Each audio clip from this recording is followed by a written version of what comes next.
चंद्रपूर महानगरपालिकेत महापौर पदासाठी काँग्रेसमध्ये सुरू असलेला सत्ता संघर्ष आता उघडपणे समोर आला आहे। ज्येष्ठ नेते विजय वडेट्टीवार आणि खासदार प्रतिभा धानोरकर यांच्यातील अंतर्गत वादाने तीव्र स्वरूप घेतलं। महापौर पदावर कोणाची वर्णी लागणार या प्रश्नांवरून पक्षातील मतभेद उफाळून आले आहेत। मग सोयीसाठी जर न्यायचं होतं तर निवडून आलेले टोटल 30 मेंबर होते। तुम्ही सगळ्याच मेंबरला सोबत घेऊन जायला पाहिजे होतं। जेव्हा मेंबर हे पक्षाच्या बेबी फॉर्म तुम्ही दिले, पक्षाच्या सिम्बॉल वरती निवडून आले, तेव्हा अर्धे तुमचे अर्धे आमचे हा विषय अजिबात आला नाही।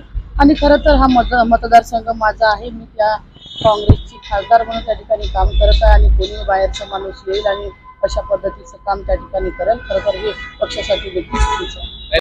धानोरकर यांचे हे वक्तव्य स्पष्ट करते की पक्षातील एकता आणि संयमाने निर्णय घेणे हे त्यांच्या दृष्टीने महत्त्वाचे आहे। महापौर पदासाठी कोणत्या गटाला पाठिंबा मिळेल हे आता वरिष्ठ नेत्यांच्या हस्तक्षेपावर अवलंबून राहणार आहे। जुना इतिहास जर मी काढायला गेलो तर मीच आणलंय त्यांना, बाळू धानोरकरजींना पक्षामध्ये प्रवेश करण्यासाठी सुरुवात मीच केली आणि प्रवेश झाला। आता प्रतिभांना येऊन सुद्धा 6 वर्षच झालेत, पण अख्खा जिल्हाच माझा आणि मी म्हणेल तसं होईल असं होणं शक्य नाही। कोणी ते कुठल्याही पक्षाचं नेतृत्व ते मान्य करणार नाही। सगळ्यांना मिळून मिसळून काम करावं लागतं, तेव्हाच रिझल्ट येतो। 2 शब्द बाजूला आपण तिखट बोलण्यापेक्षा संयमाने बोलणं हे अत्यंत आवश्यक असं मला वाटतं।